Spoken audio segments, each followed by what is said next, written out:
you have to understand that. When you talk with employees, when you talk with customers, you don't know what's going on in their life. Most people aren't crazy enough to lose their mind over blue Kool-Aid, but it happens. Okay? You can't control that. You have to control your attitude and the way you respond and the way you talk to that guest. So again, I've done this for 20 years now. It's 20 years. It's been on my attitude is everything. It's just the way you handle yourself. It's the way you react to your people. It's the way you present yourself. Don't get stressed out. Don't get stressed out. Things in life happen. Don't go crazy because they do. One of the other things I did is I have a couple epiphanies in my life, in my management career, that there are specific things that happened to me at specific times in my career that I still look back, and they're pivot points in what's developed in the way I react now. And one of my most interesting ones was actually when I was in Oklahoma City. I was the executive chef. I was crashing and burning.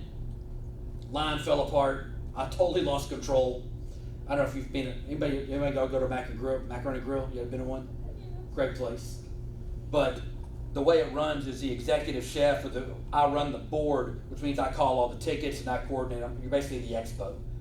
But you run the whole line, you call it, you sell it, you plate it, you make sure it's right. And we were busy, and I just lost it.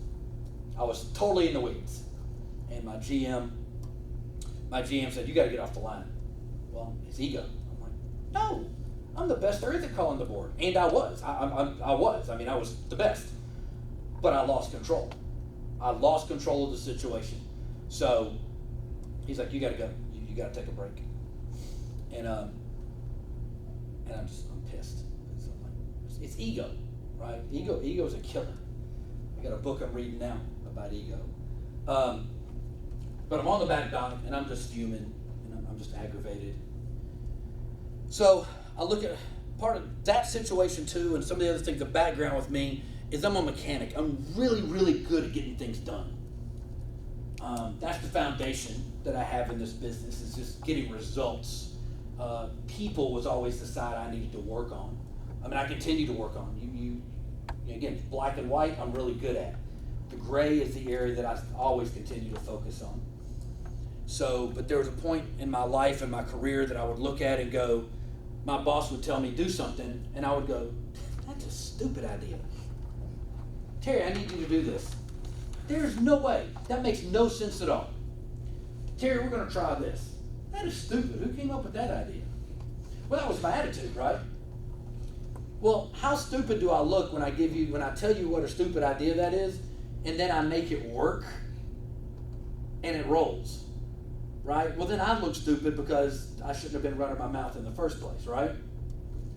So all that kind of rolled up in there at that time, and I decided at that time that if my boss comes to me and goes, Terry, I want you to make the sun come up in the west, okay? Not to look and go, that's a stupid idea, but to go, okay, I may think it's a stupid idea, but I'm going to look at you and go, okay, no problem, I'm on it. Because what I found out is there were a lot of times I was able to make the sun come up in the west. So if you give me a task like that you go, that's crazy, but I'm able to pull it off, then what do I look like? Like, hey, good job. But the negativity was a killer. So what I learned is, if my boss tells me to make the sun come up in the west, and I go and I can't do it, then I go to my boss and I go, okay, I've done A, B, and C, and I can't make the sun come up in the west.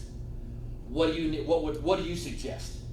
So now what have you done? You put the ball in your boss's court. Okay? So now either he has to accept the fact that we can't make the sun come up in the west, he has to give you some ideas, or should I say she, or she has to change the rules. She might go, okay, you got it, maybe that can't work, but let's try to make the sun come up in the north. And you go, okay, and now I'm going to make the sun come up in the north. So as crazy as that sounds, it was an epiphany for me in my life and my time. It rolls into the attitude to just go, not be negative, not be difficult, just go, okay, and you do your best to do it. So now when you get it done, you seem like a champ. And if you can't get it done, you don't seem like a whiny baby. You don't seem like you're negative. Okay? We talked about football. Do y'all follow football at all? Know a little bit? Don't know much? Anybody know who the New England Patriots are? Everybody know who the Patriots are? Okay, so Bill Belichick's considered probably one of the best coaches in football. If you look at the last year record, all the Super Bowls, blah, blah, blah, blah, blah. But I heard an interview the other day during the Super Bowl that Chris Long, who was a football player, talked about his time in New England. And they asked, what was your opinion of Bill Belichick? And we're not going to sports, we're still talking about leadership. What he said was, he can coach every position on that field better than the position coach. And if you don't understand what I'm saying, every quarterbacks, receivers, running backs, offensive line, defensive line, every section of the football field has a special coach. They have a coach that specializes in that area. And he said Bill Belichick can go and coach any one of those positions as well or better than any one of his position coaches, which is incredible. So how does that translate to you? In your job, right, if you're in the restaurant, you need to be able to cook, you need to be able to serve, you need to be able to bartend, you need to be able to do every single job in your restaurant, in your hotel. Why? Because how can you manage it if you don't know how to do it? You do not have to be the best. When I was young, when I worked at Bennigan's, I was a kitchen manager, and I had a group of guys. I had a manager that worked with me that my coach just acted foolish when he was working. I'm like, why do you act like that? And they go, what's Oscar going to do? Fire me? He's not going to cook. He's not going to do it. What, he's going to fire me and close the kitchen himself?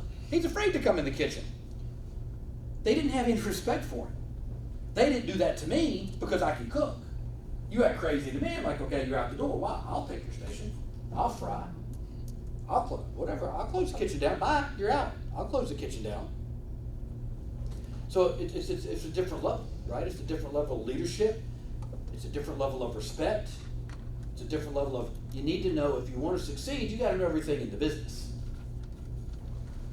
But it was a very interesting thing. So from a leadership side, the more knowledge you have about what you're doing, the better you are in the decisions, you better are in your decision making, the better you are in your leadership skills. Because if somebody comes to you and goes, this is a problem, and you don't know what that employee does, you cannot empathize. You can't go, I know what you're going through. You can't go, yeah, but you know what, you're doing this. If you would do this, it'll make it a little bit better. If you do it this way, it'll make it easier. When I do that, this is what I do. So it's hard to be a leader if you don't have the knowledge to do it, right? So,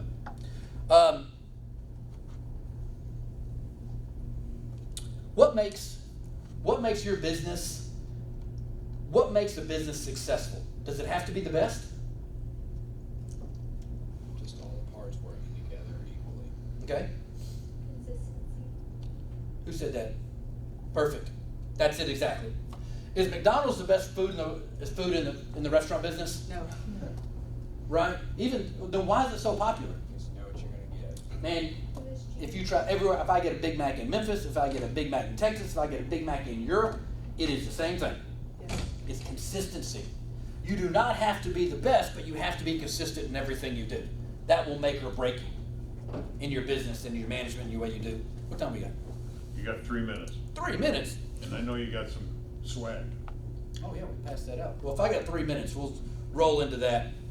Let me read this real quick. Let me tell you two things about your management when you go, and then I want to talk about leadership real quick. Your boss is your boss for a reason, and you guys are not going to. Unfortunately, you're not going to start out at the top. You're going to start out in mid-level or low level, and you're going to move up. Your boss is your boss for a reason. Okay. So this is something that is tried and true, and especially when you're in the corporate world or wherever else you go, this is the way it's going to work. It's called apples and oranges. Okay? If your boss looks at apples, you better look at apples.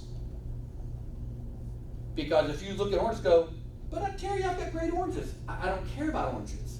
I care about apples.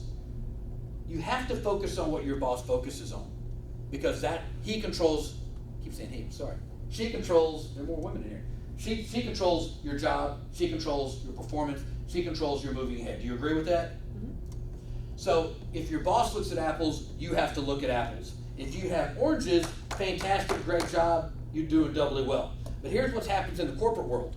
I'm your boss today, and I look at apples. But tomorrow, you're going to have a new boss. And guess what they're going to look at? They're going to look at oranges. It always happens. If you're in the corporate world, it's always going to happen. Now you get a new boss that comes in and they look at oranges. Guess what? You better start growing some great oranges. You can't go, yeah, but I got great apples, and the last person wanted apples. Doesn't matter anymore. Okay, you have to be fluid. You have to be able to make adjustments, and you have to be able to change. And if your new adaptability, and if your new boss looks at oranges, you have to look at oranges too. And I will close with this. I'm gonna read. I will close with this. Is the only thing that's ever going to be consistent in your work life is change. I can guarantee you, no matter what you do, no matter where you go, the only thing you can count on is things are going to change. If you are not fluid, if you are not adaptability, if you are not able to make those adjustments as they go, you will not be successful. Okay? And I don't care how good you are and where you work. You may be the absolute best at what you do today. But if you do not change, you will not be the best tomorrow. Because somebody's nipping at your heels. And somebody's going to come along.